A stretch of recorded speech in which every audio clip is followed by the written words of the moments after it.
জীবনের মূল কষ্ট মায়ের প্রসব বেদনায়, সাত আসমান সাত জামিন তখন মায়েরই মাথায়। আমার সুন্দর মুখ দেখে মায়ের, আমার সুন্দর মুখ দেখে মায়ের ব্যথা যে যাই ভুলিয়া। ও আমার প্রাণের মা, মা গো মা, কোথায় গেলে মোরে ছাড়িয়া। জনম দুঃখী ইয়াতীম আমি, চাই না কেহ ফিরিয়া।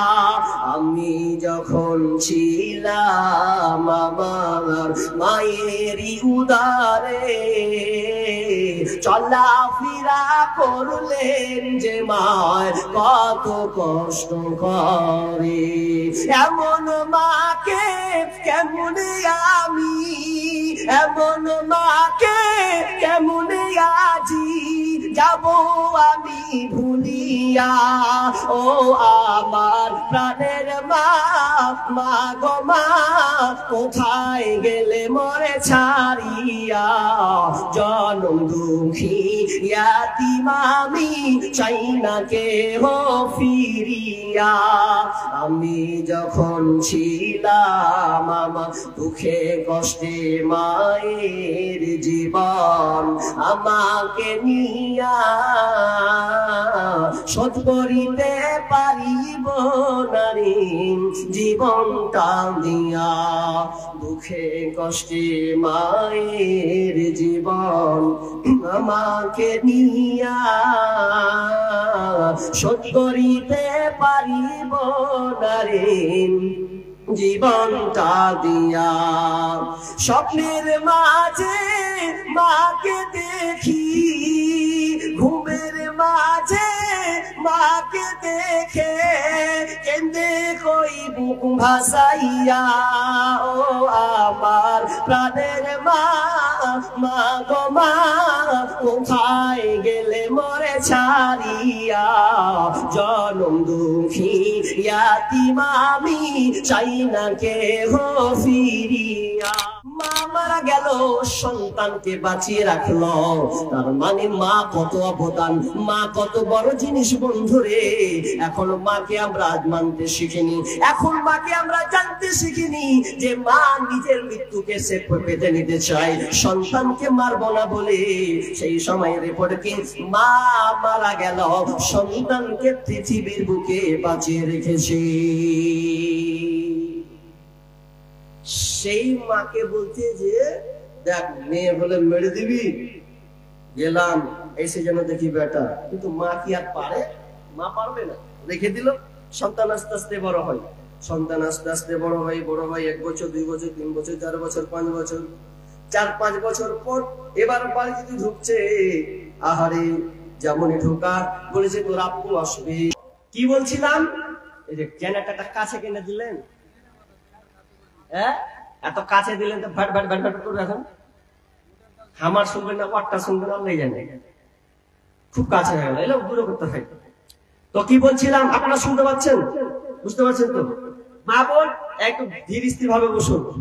তো কি বলছিলাম যে ছেলে আস্তে আস্তে বড় হয়, বড় হয়ে বাড়ি এসে মা আব্বা বলেছে, তো বাপের জানটা ঠান্ডা হয়ে গেছে। আহারে আমাকে বাপ বলছে, কি সুন্দর মিষ্টি কথা। ইমাম কুরতুবী তিনি নিজে বর্ণনা করছেন, সন্তান যখন ভূমিষ্ঠ হলো, ভূমিষ্ঠ হওয়ার পর বাপ বলে আহারে এই মেয়েটা কত সুন্দর, কার মেয়ে? মিস্ত্রি বলছে ও স্বামী আমার, এটা হচ্ছে আপনার মেয়ে। শুনে মাথা খারাপ, এত সুন্দর মেয়ে আমাকে আব্বা বলে রেখেছে, জান প্রাণ জুড়িয়ে যায়, এতটা জান প্রাণ জুড়িয়ে যায়। তখন তিনি একটা সিদ্ধান্ত নিলেন, এই মেয়েটা কেমন করে মারব? বাপ ভুলতে যেতে চাই, জায়গা বড় হয়েছে কি রেখে দেব। যখনই বাপ বাইরে হয় তখনই লোকের মুখে 5 রকম কথা শুনেন। আহারে তোর মুখ পড়া দেখ, তোর বাড়িতে একটা বেটি হয়েছে, তুই বিয়ে দিবি, তোর বেটি জি খাটবে, এত টাকা লাগবে, এত কিছু লাগবে। যখন সব রকম কথা বাপকে শোনাতে লাগলো, বাপ আর স্ত্রী থাকতে পারে না। তখন কি করলাম, একটা শেষ সিদ্ধান্ত নিয়ে ফেললো। বিবিকে বলছেন, বিবি রে, তুমি মেয়েটাকে একটু সাজিয়ে দাও, বেড়াতে নিয়ে যাব।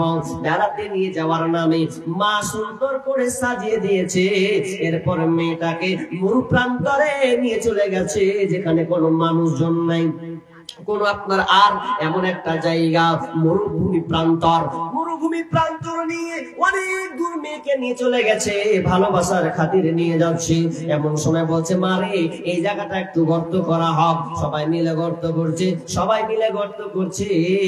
এমন গর্ত করা হতো, গর্ত করতে করতে মেয়ের বাচ্চা, মা সন্তান বাপকে কতটা ভালোবাসে, মেয়েরা দেখবেন বাপকে কতটা ভালোবাসে, এতটা ভালোবাসে যে আপনার দাড়ি থাকলে দাড়িকে লাড়াবে, চুলকে লাড়াবে। মেয়ে এমনই একটা জিনিস, সোনার সম্পদ, তো সেই রকমই লাগতো।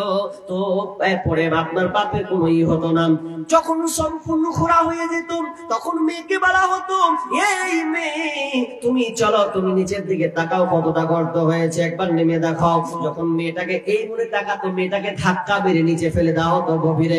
ফেলে দেওয়ার পর তখন মেয়েটা বুঝতে পারতো, আমার আব্বা আমাকে মারার জন্য এখানে নিয়ে এসেছে, আর আমাকে টিকিয়ে রাখবে না।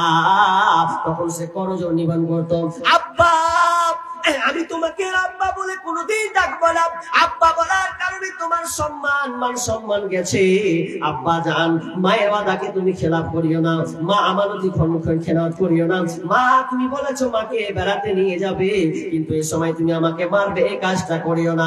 আব্বা আমি তোমার কাছে ক্ষমা ভিক্ষা চাইবো, আব্বা আমি আর তোমার সংসারে আসবো না, তোমাকে আমি কোনোদিন মুখ দেখাবো না, আমি এমন একটা নির্জন জায়গা চলে যাব আব্বা, আমি আর কোনোদিন তোমাদের সামনে আসবো না। আর সেই সময় মেয়েদেরকে মায়া করা হতো না, পাথরটা নিত, পাথরটা নিয়ে মেয়ের মাথায় এত জোরে মারতো, এত জোরে মারতো, রক্ত চারদিকে ছিটকিয়ে উড়ে যেত, মগজ ফেটে যেত, এত জোরে মারা হতো। চিৎকার করতো আব্বা আব্বা। শেষ মুহূর্তে আব্বা বলে বলে শেষ পর্যন্ত আপনার জীবন্ত মেয়েকে পুঁতে দিয়ে মাথা ফাটিয়ে মাটি চাপিয়ে তাকে রেখে আসতো। কেউ আবার সমুদ্র ধারে আপনার ফেলে চলে আসতো, সমুদ্রের পানিতে চালিয়ে দিত। এত নির্মম করা হতো মা বোন, আপনাদের কোন এরকম কোন সম্মান ছিল না, শ্রদ্ধা ছিল না। কোরআন এসেছে, কোরআন এসে তোমাদের মর্যাদাকে বাড়িয়েছে। আর কি নেবে, একটা কথা বলি, মেয়েদের সম্মান ইসলাম এসে দিল। ইসলাম ইসলাম এসে মেয়েদের সম্মান দিয়েছে। আমি বিস্তারিত বলছি না, কাটছি আর ছাড়ছি। কি কথা বলি, একটা লিকান লাগান। যদি স্বামী স্ত্রী বিবাহ হতো, তো বিবাহ হওয়ার পথে জাহিলিয়াতের যুগে ইহুদিরা কি করতো, ইহুদের কাজ ছিল যে মেয়ে যদি কোন তার স্ত্রী যদি পিরিয়ড হতো, মাসিক হতো, তো মেয়েটাকে আর ছুতো না, টাচ করতো না। কি করতো জানেন, ওই মেয়েরাকে ওরা কি করতো, বলছে তোরা ওই কোণে থাকবি, তোদের থালা আলাদা, তোরা খাওয়া দাওয়া করবি আলাদা, যতদিন পর্যন্ত তোরা পরিষ্কার না হবি, পাক পবিত্র না হবি, ততদিন পর্যন্ত ছুতে পাবি না, আসতে পাবি না। মেয়েদের এরকম ব্যবহার করতো। কিন্তু বিশ্বনবী এটা উল্টা করতেন।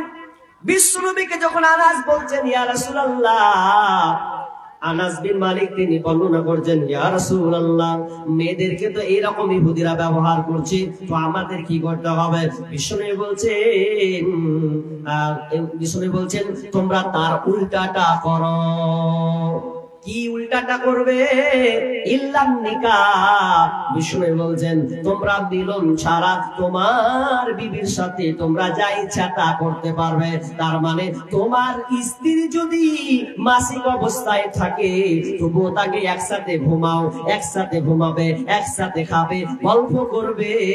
বিশ্বনবী মায়েশা নিজে বলছেন, আমি যখন পিরিয়ড হয়, আমার যখন মাসিক হয়, তখন আমার উরু রাঙে দিয়ে বিশ্বনবী কোরআন তেলাওয়াত করত। তার মানে ওনার মেয়েদেরকে অপছন্দ করতো না, বরং ভালোবাসতেন। শুধু বিশ্বনবী একটাই কথা বললেন, ইল্লান নিকাহ, তোমরা, এর অর্থ হচ্ছে তোমরা মিলন ছাড়া তোমার স্ত্রীর সঙ্গে সব কিছু তোমরা করবে, খবরদার ইহুদির মতন তোমার বিবিদেরকে ঘর থেকে বের করবে না। মা আয়েশা নিজে বলছেন যে আমার স্বামী আমার সঙ্গে কেমন ব্যবহার করতো। মা